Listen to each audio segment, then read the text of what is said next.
Assalamualaikum warahmatullahi wabarakatuh. Perkenalkan, nama saya Yelzi Mairisti dari Prodi Biologi Angkatan 2019 dengan NIM 19020213 akan menjelaskan tentang reproduksi spesies Schizophyta, yaitu Cyanobacteria atau ganggang biru. Cyanobacteria ini adalah filum atau divisi bakteri yang mendapatkan energi melalui fotosintesis. Cyanobacteria ditemukan hampir pada semua habitat yang bisa dibayangkan, dari samudra ke air tawar, ke batu sampai tanah.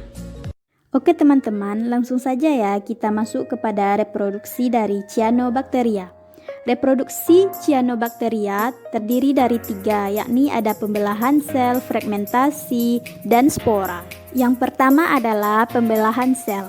Sel pada Cyanobacteria ini membelah menjadi 2 yang saling terpisah sehingga membentuk sel-sel tunggal. Pada beberapa generasi, sel-sel membelah searah dan tidak saling terpisah, sehingga membentuk filamen yang terdiri atas deretan mata rantai sel yang disebut trikom. Tempat-tempat tertentu dari filamen baru setelah mengalami dormansi atau istirahat yang panjang, heterokis dapat mengikat nitrogen bebas di udara, contoh pada Gleyocapsa. Heterokis adalah sel yang pucat, kandungan selnya terlihat homogen atau terlihat dengan mikroskop cahaya, dan memiliki dinding yang transparan. Heterokis terbentuk oleh penebalan dinding sel vegetatif, sedangkan akinet terbentuk dari penebalan sel vegetatif sehingga menjadi besar dan penuh dengan cadangan makanan atau granula cyanophycin, dan penebalan-penebalan eksternal oleh tambahan zat yang kompleks. Oke teman-teman, kita lanjut ya ke reproduksi Cyanobacteria yang kedua, yakninya fragmentasi. Fragmentasi adalah cara memutuskan bagian tubuh tumbuhan yang kemudian membentuk individu baru.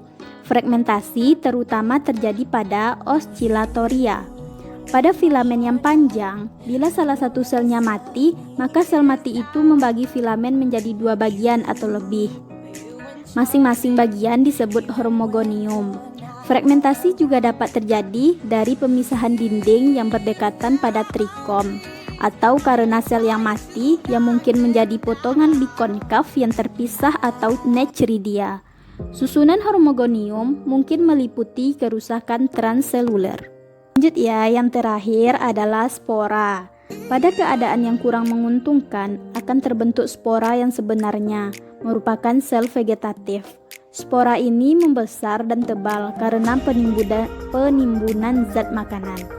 Ganggang hijau biru dapat bergerak dengan gerakan meluncur, tetapi gerakan ini sangat lambat, kira-kira 250 mikrometer per menit. Ganggang hijau biru tidak berflagela ya teman-teman. Sekian yang dapat saya sampaikan, lebih dan kurangnya saya mohon maaf. Wabillahi taufiq wal hidayah. Wassalamualaikum warahmatullahi wabarakatuh.